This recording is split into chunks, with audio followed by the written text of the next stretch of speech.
You know how you have a plan. You come up with this plan. You spend a lot of time thinking about this plan. You get everything in place to execute the plan. And then right before you're ready to start the plan, you come up with a new plan. And that new plan becomes the plan. And the old plan, you just you don't talk about that plan anymore. It's a mystery right now. I get it. Everything's going to go according to plan.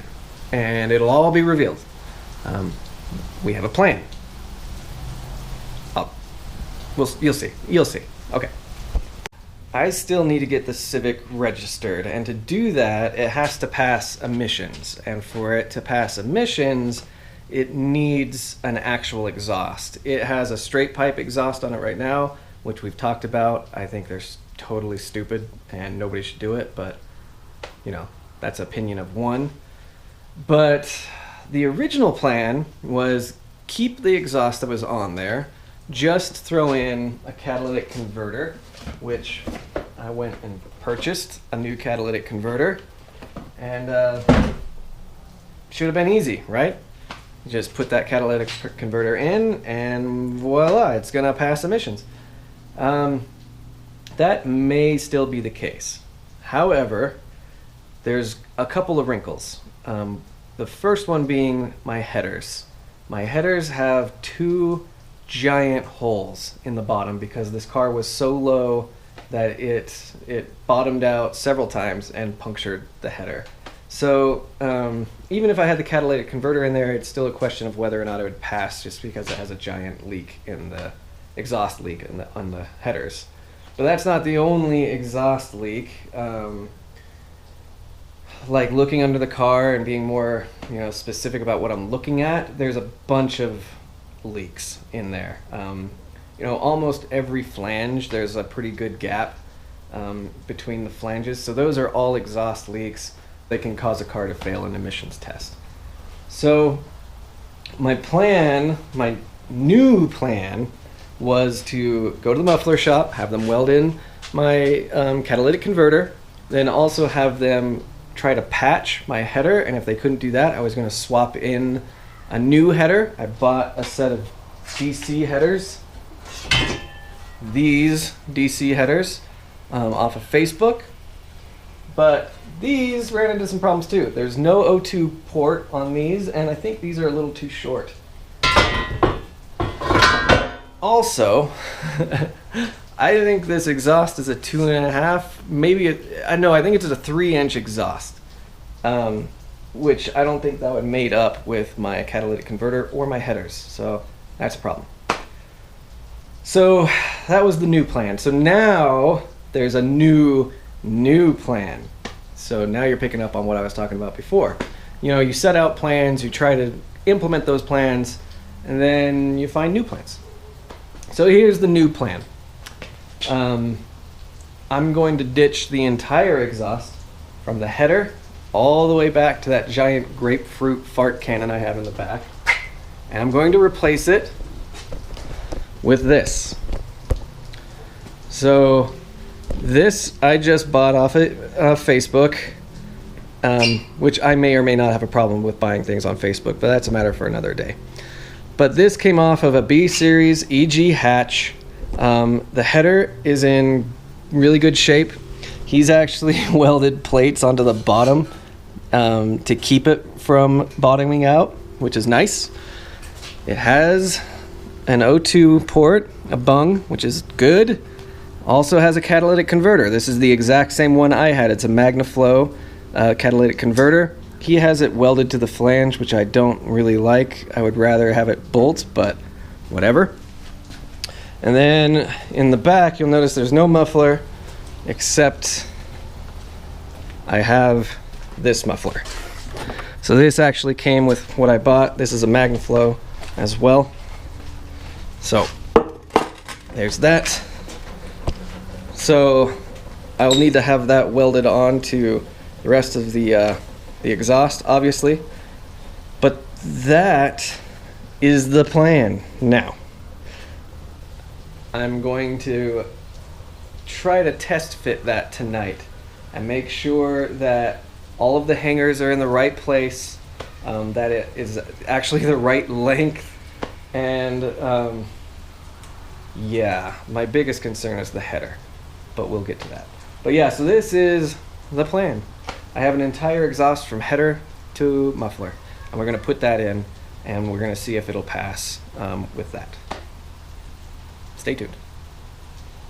I'm a little bit nervous. So we're kind of bringing up some bad memories right now with all this exhaust stuff. If you'll remember back with my Miata, I had a similar problem. I bought the Miata with a stock, or with a straight piped exhaust, and it took me months to figure out how to get that exhaust to pass emissions, and it turned into this whole thing, and it sucked. And what I learned from that was I never want to deal with that again. But here I am, almost a year to the day later, dealing with that exact same thing again. I have a straight pipe exhaust that needs to pass emissions, and I'm months into the project, and I'm hung up because this exhaust problem. Yeah, so if you want to see that whole Miata journey, we'll call it a quest, you can click the link. It's going to be somewhere over here, I think. But yeah, it was a steep learning curve for me. But yeah, here we go again. At least this time I know where the bodies are buried, and yeah. This is what makes me a little nervous about the headers. One of the head bolts has already snapped, and I know they look like they're in good shape. Like, they look like they've actually been replaced, which is really nice. But you know, head bolts, they tend to get really stuck on there, right? Like, and if you think about it, it makes sense, because it's taking a ton of heat, and it's, you know, heat cycles, dramatic changes in temperature are what make bolts seize. So these are notorious for being hard to come off. And what I'm really nervous about is doing this again. I really do not want to snap off any of these head bolts. It's not the end of the world if I do, but yeah, I don't want to have to deal with it. So that's my big reservation for taking the header off, is I just don't know what condition these bolts are in. But it's a bridge I've got to cross. So it's time to put my my big boy pants on, because we're gonna do it. All right. So most of these have cracked. Well, these ones have cracked already, which is great. So let's see. Oh yeah, good. Okay. So what I'm doing, I'm just cracking them first, just to make sure that none of them are seized, and then I'm just, okay, that's good. Right now everything is going very well, so I'm just getting them cracked, just to test the waters, really. So we got two more. Oh, good. Okay, this is going very well. I say that. Now here's the last one. It's going to be a problem. Okay. Whew. Oh, that's a relief. Okay. So there, I've cracked them all, and they all spun like no problem. So that's great. Whew, that's great. That takes a load off my mind. Okay, good. So now we do know they're all cracked. They can all spin. This header can come off, and it's not going to be a problem. From here anyway. The bigger problem, again, it'll be down here, where the bolts will probably be seized on the exhaust itself. So I'm going to go under the car now, and we're going to try to crack those bolts and just see how much progress we can make. Because, I mean, worst comes to worst, if I can't get it separated, I'll just remove the header, drop it all off the hangers, and take it out all as one piece. So we'll see how it goes. So this is what I'm talking about with the exhaust.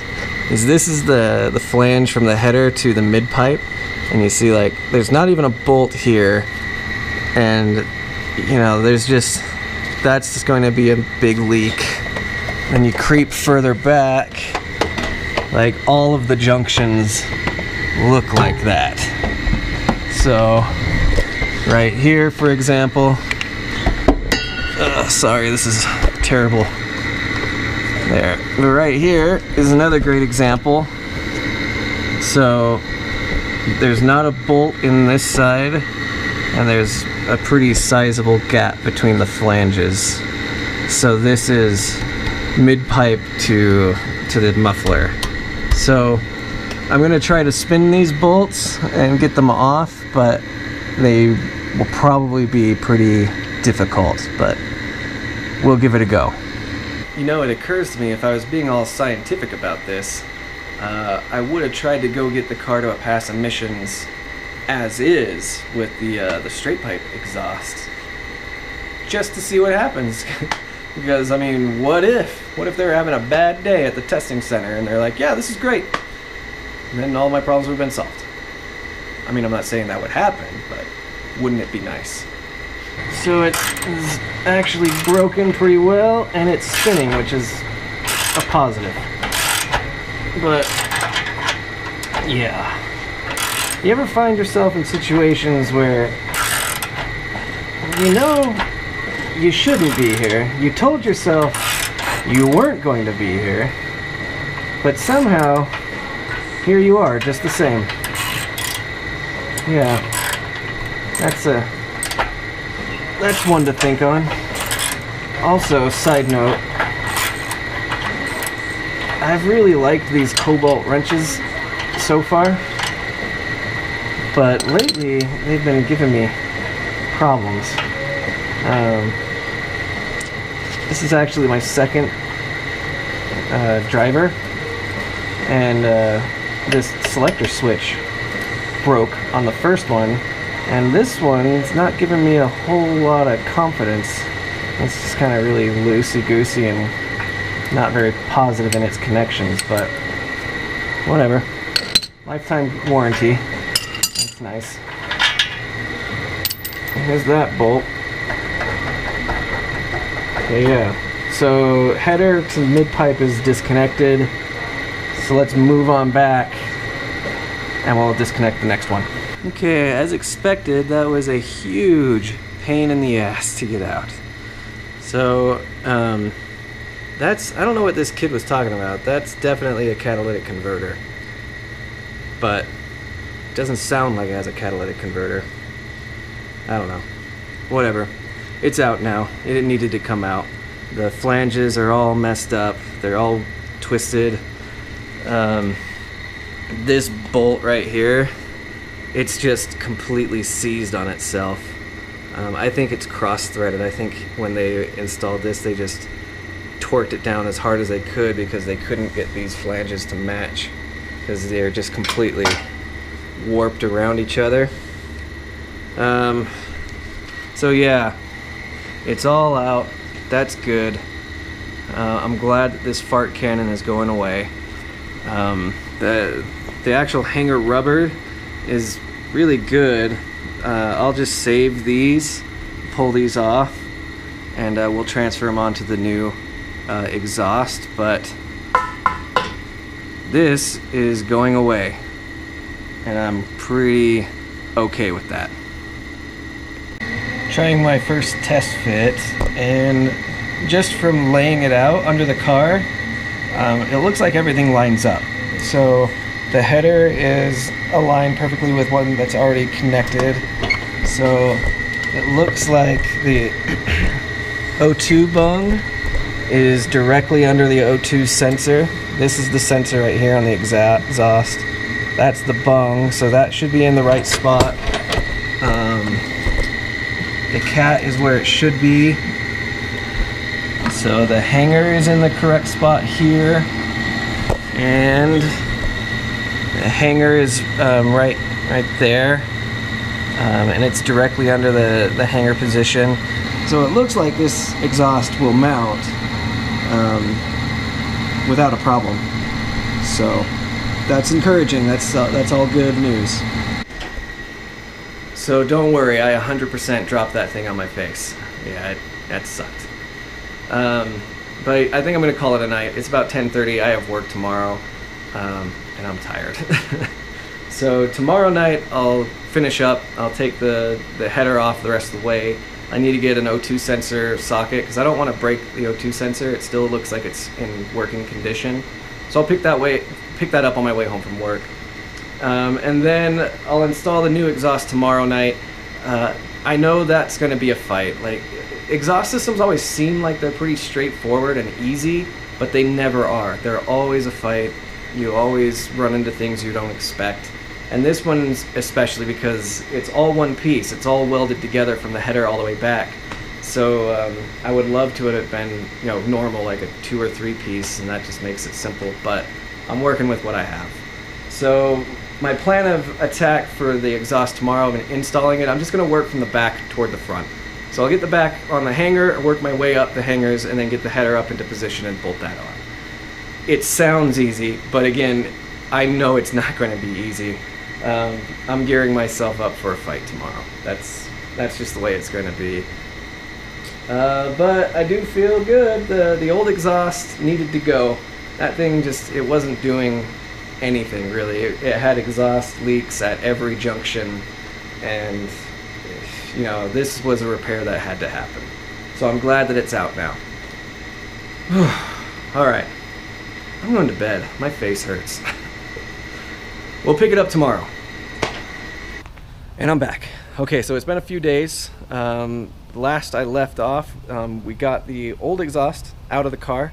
The only thing that's left are the header and the O2 sensor. So I'm going to remove the O2 sensor. We're going to save that one. It's still good. Then I'm going to get the old header off the car, and that'll be the entire old system gone. I'm going to try to hang the new system tonight. We'll see how that goes. We're going to start at the back, work our way forward. But the first thing I want to do is I'm going to separate the old exhaust. There's one bolt that's still attached. It's cross-threaded. It's not going to spin, so I just need to sawzall it off. So I'm going to do that because I'm going to put this up on Facebook. I'm going to sell it, just see whatever I can get out of it. Yeah, so that's the plan for tonight. We'll get the new exhaust on, hopefully, but let's get started. So there's just one bolt left on this thing, and I can't get it out. It's been cross-threaded, which sucks, so I'm just gonna try to chop it out with a sawzall. I know it's not the right tool for the job, but I don't have an angle grinder that can get into this, so we're just gonna try to do it with what I have available, which is this sawzall. So let's try.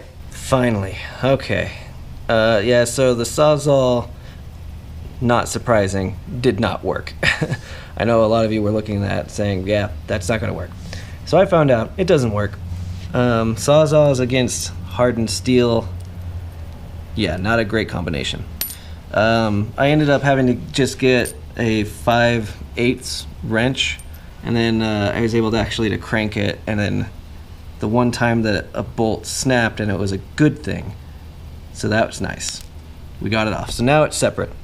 That's nice. So now all that I need this old exhaust for is just to harvest the hangers off of. Like, these are still really good. They're in a really good condition. So I'll just pull those all off, and then I'll be completely done with this exhaust, and I can just get rid of it. So that's what I'm gonna do now. Just grab those hangers.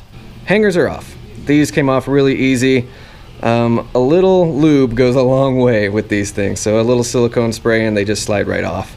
But now I'm just gonna go put these on the new exhaust, and I think, I have, looks like 1, 2, 3, 4, 5 of these. I think I only need 4 for the new one. So we'll just go put these on the new exhaust.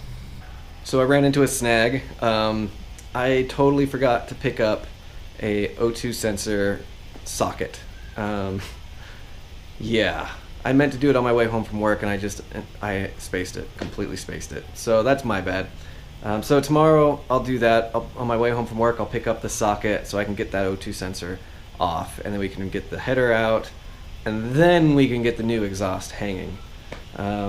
Yeah, so we'll just have to be delayed a little bit, one more day before I can get to it, but that's okay. It's not the end of the world. So in addition to the socket set, the O2 sensor socket, it's occurring to me now with the new exhaust, I may need to include some new hangers. The exhaust right now, it only has 2 hangers. The one I just pulled off has 6. So it'll hang like that, but I think there'll be, it'll rock a little bit, which I don't want. So I think when I take it to the muffler shop, I have to take it to the muffler shop anyway because they have to attach my muffler. So while I'm there, I think I'm just going to have them attach some additional hangers so I can get the exhaust to hang right and be real sturdy, especially on the muffler itself. I'll show you. So the muffler itself just has this one hanger. I need another one right here as well just to keep it secure, because I think if it's just hanging from this, it'll rock, and I don't want a rocking, clunking exhaust. So I need to have them welded onto the exhaust pipe anyway. So while they're doing that, I'm just going to have them add an additional hanger for the muffler, and then maybe 1 or 2 additional to the main length of the pipe. So that's that. Not the end of the world, just a little delay with that socket. So we'll pick it up tomorrow. Later, guys. So complete sidebar and random note. I had to do a little work on my Honda Odyssey minivan last month. The AC compressor went out and I had to replace that. But I made a discovery about the Odyssey that I didn't know. I've been living that VTEC life all this time and I had no idea. Okay, so in that last clip, I said we would take it up again tomorrow. We'll fast forward like 24, 25 tomorrows, and then we're about right. So it's been about a month since that last clip. And a lot has happened. I'll just bring you up to speed really quick. I tried to get the exhaust installed myself, and I just couldn't do it. It was too unwieldy. It was one piece from the header all the way back, and it was too much. So I took it to a muffler shop. They installed it for me. They separated the header from the mid-pipe. We have an actual joint in there now, which is great. So the exhaust is installed, and it's great. It sounds really good. I like it. I'm really pleased with the way that it turned out. But after getting the exhaust installed, I took it to go pass emissions. It failed. So the long and short of it is I'm running too rich, and I kind of thought I was. I had my suspicions. I was smelling fuel when it was idling. So it is running too rich. So to take care of that, I wanted to go and check my fuel maps. And I wanted to just check my base map anyway on my Honda, because I don't know what they had loaded on it. So I took it to a guy here locally. His name's Courtney Green. He's kind of a legend in the Salt Lake Honda scene. If you're local and you have any problems with your Honda, definitely reach out to Courtney. The guy is really a cool dude and really knows his stuff. So Courtney took it to his shop. We started diving into it. We diagnosed the check engine lights. There were several codes. We cleared most of them. The one code we couldn't clear was a knock sensor. And this is where I don't really understand all of this stuff. This is what Courtney told me. Apparently in the distributor, there's a lot of sensors. There's a knock sensor in the distributor, and apparently mine is bad. So we swapped out my distributor for just an extra one he had hanging around. And the car loved it. It went great. It took a new map just fine. We leaned it out where it needed to be. It was running really rich at idle. It's basically pouring fuel. So everything looks really good. It looks like it should pass emissions without a problem. But as soon as we put my distributor back on, problems came back again. The knock sensor code showed back up, started running really rich again. It was dropping a bunch of time. So I needed to go get a distributor. So I've done that. I went and bought one from AutoZone. I went back and forth because you can buy cheap distributors. You really can from eBay or Facebook or the junkyard if you're lucky enough. But I didn't want to take the risk. I didn't want to be back in the boat that I am right now, right? Because right now there's a cheap Chinese knockoff distributor in there and it's causing a bunch of problems. And this motor is special enough that it deserves to have good parts. So I don't mind paying the extra because it's not a cheap part. But if you buy it from AutoZone or Napa, you get the lifetime guarantee on the part. So if it ever fails, you just take it back in. They'll swap you a new one, which is great. So I don't mind buying a good quality part that I know is just going to work. So that's where we are today. Is I have my new distributor. I just picked it up. It's actually right here. I also picked up some new plug wires because mine were looking pretty haggard. They also look like they're cheap Chinese knockoffs. They're really bad plastic on them, and it's actually wearing through on a couple of them. So I'm going to swap out my wires, put on my new distributor. And then I need to take it back to Courtney. He'll reload the map that we have for it, and then it should be fine. It should pass emissions without a problem. The key word there is should.